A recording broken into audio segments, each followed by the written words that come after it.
Hello everyone, আসসালামু আলাইকুম। Good morning সবাইকে। সকালের নাস্তা দিয়ে ভিডিওটা স্টার্ট করে দিলাম। আশা করছি ভিডিওটা যে যেখান থেকে দেখছেন আপনারা সবাই অনেক বেশি ভালো আছেন। আলহামদুলিল্লাহ আমরাও ভালো আছি। সকালবেলা আজকের ব্রেকফাস্টে আছে পাউরুটি, ডিম পোস্ট এবং সেই সাথে ফল হিসেবে আমরা রেখেছি এখানে আপেল। সকালের নাস্তায় ঝটপট একটা নাস্তা হিসেবে পাউরুটি, ডিম পোস্টের কোনো জুড়ি নেই। আসলে প্রতিদিন রুটি খেতে ভালোও লাগে না, আবার প্রতিদিন তৈরি করতে অনেক বেশি কষ্ট হয়। নাস্তা করার পরে আমি রান্নাঘরে চলে এসেছি। এখানে আমি কলাই শাক নিয়েছি। কলাই শাকগুলো খুব সুন্দরভাবে আগাছা আমি একদম পরিষ্কার করে এটা গুছিয়ে গুছিয়ে কেটে রেখেছি। এবার ধোয়ার পালা। কিভাবে ধুচ্ছি দেখতেই পাচ্ছেন আপনারা, যেন শাকগুলো এলোমেলো না হয়ে যায়। এবারে কেটে নেওয়ার পালা। কলাই শাক কাটা কিন্তু অনেক বেশি টাফ। এগুলো ছোট ছোট করে না কাটলে, মানে কুচি কুচি না করলে, মিহি কুচি, তাহলে কিন্তু এটা ভাজি করলে খুব একটা মজা লাগে না।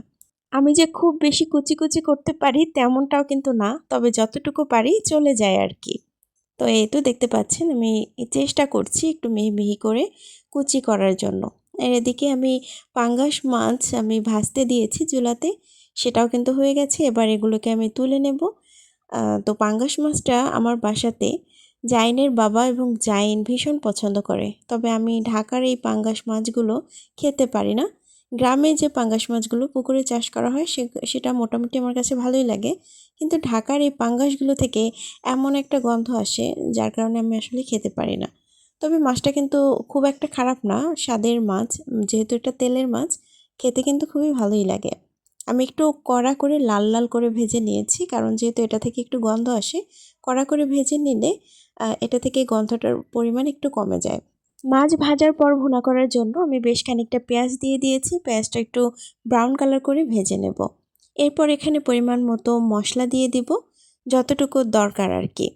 পাঙ্গাস মাছে সাধারণত আমি সব ধরনের মশলাই ইউজ করি, আদা, রসুন, জিরা সব কিছুই ব্যবহার করি। তো এটাকে খুব ভালোভাবে কষানোর পরে ঝোলের জন্য পানি দিয়ে দিয়েছি। পানিটা ফুটে উঠলেই এখানে মাছগুলো দিয়ে এই রান্নাটা কমপ্লিট করে নেব, এবং শেষে কিন্তু ধনিয়া পাতাও দিয়েছিলাম। আর এদিকে কলার শাকটাও কিন্তু আমি খুব ভালোভাবে ভেজে নিয়েছি। তো এই শাকটা কিন্তু আমাদের বাংলাদেশে ম্যাক্সিমাম মানুষই পছন্দ করে।